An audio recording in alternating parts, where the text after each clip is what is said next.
சரி என் வீட்டுக்கார பாத்தியல வீட்டில் காரை காணோமா? வீட்டில் காரை காணோம். வீட்டில் கார் வைக்கிற அளவுக்குலாம் நான் இன்னும் வசதியா வரல.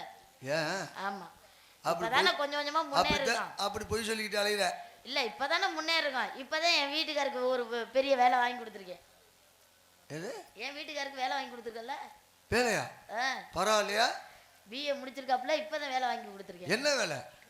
Bus stand. Bus stand.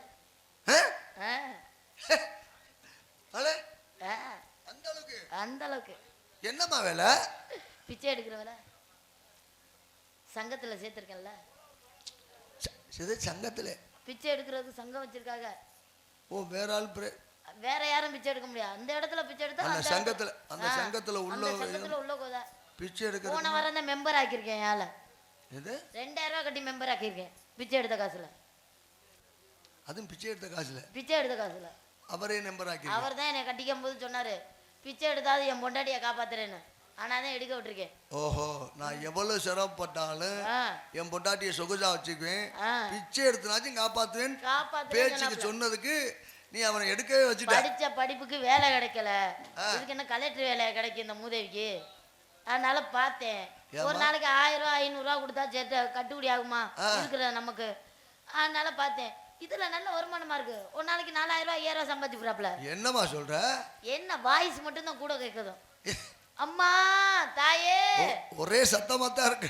அதை விட நான் இப்பெல்லாம் சொல்லிட்டேன், நீ வந்து நடந்து போய் பிச்சை எடுத்துனா கையெல்லாம் நல்லா தானே இருக்குது. ஆமா, இப்போ பிச்சை போட மாட்டேன்னு சொல்லி ரொம்ப வருத்தப்பட்டாப்ல. அது சரி. நான் தான் போன வாரம் கொலைகளை தூக்கி காலில் போட்டேன், கை தவறி விழுந்துருச்சுன்னு. இப்போ நொண்டிக்கிட்டே பிச்சை எடுக்கிறாப்ல. நான் தான் அந்த பைக்ல போய் டிராப் பண்ணி கூட்டிட்டு வருது. சூப்பர்யா. ஆமா, இல்ல பெட்ட நீ. அதனால இப்ப வண்டியிலே தான் திடீராப்ல. இப்ப ஸ்கூட்டியை வாங்கி பின்னாடி நான் உட்கார வச்சு கூட்டிட்டு போவேன், கொண்டு போய் இந்த பஸ் ஸ்டாண்ட்ல விடுவேன், புதுக்கோட்டை பஸ் ஸ்டாண்ட்ல. எங்க உனக்கு வசூல் தெரியுமா? அது உனக்கு தெரிஞ்சுக்கிட்ட? எனக்கு தெரியும். அதனால அங்க கொண்டு இறக்கி விட்டுட்டு கரெக்டா வந்துடுறேன். டயத்துல முத்துமாரியம்மன் கோயில்ல உட்கார வச்சிருவேன். இது முத்துமாரியம்மன் கோயில்ல. ஏமா கொன்னையூருக்கு கூட்டி போலையா? கொன்னையூர் போல, அங்க தண்ணியை போட்டு போட்டு அடி வெளு தள்ளிவிட்டாங்க நம்மால. அதனால அங்கிட்டு கூட்டிட்டு போறதில்ல, அந்த ஏரியா பக்கத்து. ஆட தண்ணி அடிக்கிற ஆள்கிட்ட போய் பிச்சை கேட்டா அவங்க தூக்கி போட்டு மிதிக்காம என்ன பண்ணுவீங்க? காரைக்குடி முத்துமாரியம்மன் கோயில். காரைக்குடி முத்துமாரியம்மன் கோயிலுக்கெல்லாம் கூட்டிட்டு போக கூடாதுப்பா. ஏமா? ஆத்தாடி வேணாம். இவன் போய் பிச்சை எடுத்திருக்கேன், அழகை குத்தி வாயில இறக்கிட்டாங்க. நம்மால அம்மான் இருக்காப்புல வாயிலே குத்திட்டாங்க ஆள் தெரியாம. கூட்டத்துக்குள்ள போய் பிச்சை எடுக்கலாமா மூதேவி? பிச்சை எடுக்கிறதுக்கு அம்மாங்க அவன் அருள் தான் வந்துருச்சுட்டு வச்சு இறக்கிட்டாங்க. அடுத்த ஆளு குத்துறதுக்கு போல நம்மால வாயில இறக்கிட்டாங்க. ஆனாதான் முடிவு. அதுல பயந்துகிட்டு அவர் போறதில்ல. சொல்லிட்டேன், நீ உட்காந்துக்கிட்டே பிச்சைடி எவரா இருந்தாலும் கொண்டாந்து போடுவேன். ஆமா, நீ தேவையில்லாம கூட்டத்துக்குள்ள போறது உத வாங்குறது மேற்கொண்டு நான் ஆஸ்பத்திரி செலவு பார்க்க முடியாது. அது சரி. கவர்மெண்ட் ஆஸ்பத்திரியில கூட்டம் பயங்கரமா இருக்கு.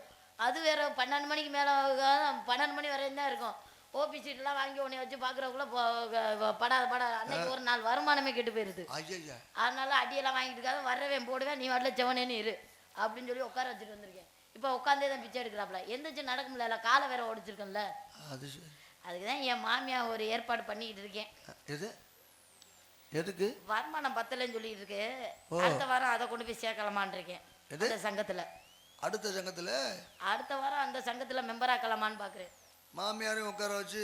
ஆமா, வருமானம் பத்தலன்னு சொல்லிக்கிட்டே இருந்தா எம்பூடு விலைவாசி ஏறி போச்சு. ஆமா, எப்படியோ பொழைக்கணும், குடும்பம் ஓட்டணும். குடும்பம் ஓட்டணுமா இல்லையா? ஒரு ஆள் சம்பாதிச்சு எப்படி ஓட்டுறது? அதனாலதான் என் மாமியாவை அடுத்த ட்ரிப் வச்சு சேர்க்கலாமான்னு பாக்குறேன் அந்த சங்கத்துல. என் வீட்டுக்கார பாத்தீங்கன்னா யாரா இருந்தாலும் 20 ரூபாய்க்கு மேல போடுங்கப்பா. ஆமா சொல்லிட்டேன், 10 ரூபா 5 ரூபாலாம் போடாதீங்க, நல்லது இல்ல. உங்க வீட்டுக்காரர் என்ன வேலை ஆக்குறாரு? பிச்சை எடுக்கிறாரு. கௌரவமா சொல்றேன், பிச்சை எடுக்கிறாப்புல. ஏன், அது ஒரு தொழில் தானே. அப்ப கோடீஸ்வர குடும்பம்னு சொல்லுங்க. ஆமா, கோடீஸ்வரன் குடும்பம் தான். என் புரிச்சேன் பிச்சை எடுக்கிறாப்புல. பயங்கரமா செஞ்சு போட்டுருக்காரு. அது சும்மா இல்லைங்க, இப்பதாங்க வருமானம் அதிகமாக்கிட்டு இருக்கு. ஒரு நாளைக்கு 4000 ரூபாய் சம்பாதிக்கிறாப்புல.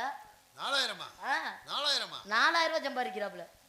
அதுக்கு மீறி நான் இப்பெல்லாம் ஓவர் டைம் பார்க்காதீங்கன்னு சொல்லிட்டேன் அவர்கிட்ட. வேணாம் சார், நீங்க ஓவர் டைம்லாம் பார்க்காதீங்க. ஓவர் டைம் பார்த்தா 6 மணிக்கு மேல எல்லாம் தண்ணியை போட்டு வந்து தூக்கி போட்டு வாயிலே மிதிக்கிறாங்க. ஆமா, அது நம்மளால சும்மா இருக்க முடியாது, வாய் கொஞ்சம் ஜாஸ்தி. தண்ணி ஒயின் ஷாப்ல எல்லாம் போய் பிச்சை எடுக்கிறாப்ல. மூதேவி தண்ணி அடிக்க போன மூதேவி தண்ணி அடிச்சுட்டு வர வேண்டியதானே, அங்கேயே பிச்சை எடுத்திருக்கு. ஆனால் தண்ணியை போட்டு வந்தவங்க மேற்கொண்டு ஆம்புலேட்டோட தூக்கி மூஞ்சில் அடிச்சு மேற்கொண்டு மூக்கு முறையெல்லாம் உடச்சு போறாங்க. மறுநாள் தொழிலுக்கு போக முடியல. ஆமா, தொழில் எப்படியும் ஒரு 10 லட்ச ரூபா முதல் போட்டு தொழில் பண்றிய பாவம் பாதிக்கும். யாருங்க இப்படி சொல்லாதீங்க, அடுத்த வாரம் உங்களை தான் சேர்க்கலாமான்னு பார்த்துக்கிட்டு என்ன இப்படி பேசிட்டு இருக்கீங்க? ஆமா சும்மா இல்லைங்க. அதை விட இன்னொரு ஒரு விஷயம் பண்ணியிருக்கேன். ஒழுங்கா பிச்சை எடுக்கலன்னு வச்சுக்க கிட்னியை விலை பேசியிருக்கேன் அப்படின்னு சொல்லி வச்சிருக்கேன்.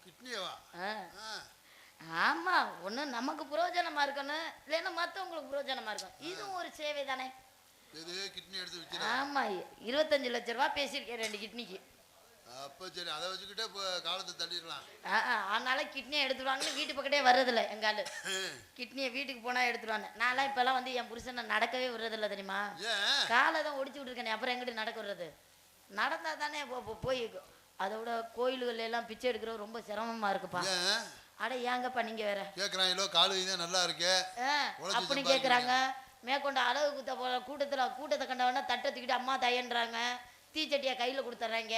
அவங்கன்னா மேற்கொண்டு அதுக்கு அதை விட இது காசு நினைச்சுக்கிட்டு தீச்சட்டியை வாங்கி வாயில வைக்க தெரிஞ்சிச்சு அன்னைக்கெல்லாம். ஆமா, ரொம்ப சிரமமா இருக்கு. தண்ணியை போட்டு போட்டு ரொம்ப அனுபவம் பண்ணிட்டு இருக்காங்க. நான் சொல்லிட்டேன், ஒயின் ஷாப்பு இது மாதிரி கோயில்கள் எல்லாம் நீ உட்காந்தே எடுப்பிச்ச, நீ பாட்டில் நின்றுக்கிட்டு எடுக்காத, அப்புறம் தண்ணியை போட்டு போட்டு உடனே தூக்கி போட்டு வாயில மிதிக்கிறாங்க. தேவையில்லாத வேலை பார்க்க உயிரை அங்கேயே கொடுத்துட்டு வந்துடுறாத, கிட்னியை விலை பேசியிருக்கேன் அப்படின்னு சொல்லிட்டு வந்திருக்கேன். ஆமா, என் புருஷன் என்னைய அப்படி பாத்துக்கிறாப்ல. பத்தினி தெய்வம்னா நான் தானே, என்னைய தான் சொல்றாப்ல. ஆமா, தட்டுக்கு பின்னாடி என் போட்டோவை தான் ஒட்டி விட்டுருக்கேன். தட்டுக்கு பின்னாடி தட்டிலே ஒட்டிடலாம். இல்ல வேணா, தட்டிலே ஒட்டினோம்னா தட்டை பிடிங்கிட்டு போயிடுவாங்க தான் தட்டுக்கு பின்னாடி ஒட்டி வச்சிருக்கேன். ஆமா, ரொம்ப நான் மட்டும் அந்த வேலைக்கு போறதில்ல. அவர் ஒரு தெருவுல போனா நீங்க ஒரு தெருவுல நம்ம போக கூடாது. நம்ம இல்லப்பா, நீங்க போனீங்கன்னா காசு கூட போடுவாங்க. காசு கூட போயிடுவாங்க. மேற்கொண்டு என் புரிஞ்சு சப்போர்ட் பண்ண முடியாதுன்னு தான் நான் போல. நம்ம வருமானத்தை வாங்குறதோட வச்சுக்கணும். மற்றபடி உதவாங்கிறாலாம் அது பார்த்துக்கோ. அது பார்த்துக்கோ. நம்ம வருமானத்தோட வச்சுக்கிறது தான் நமக்கு. 4-5 பேங்க்ல அக்கௌண்ட் இருக்கு. ஆனா அது பேர்ல எந்த அக்கௌண்ட்டுமே இல்ல, எல்லாம் நம்ம பேர்ல தான் இருக்கு. ஆமா, அவன் சொன்ன ஒரு விஷயத்த இன்னமும் நிறைவேற்றிக்கிட்டு இருக்கேன். பொண்டாட்டிய பிச்சை எடுத்தாவது காப்பாத்திடுவேன், நீங்க பொண்ணை மட்டும் கொடுங்கன்னு சொன்னாப்ல. அதனால இப்ப பிஏ படிச்சு பிச்சை எடுக்கிறாப்ல.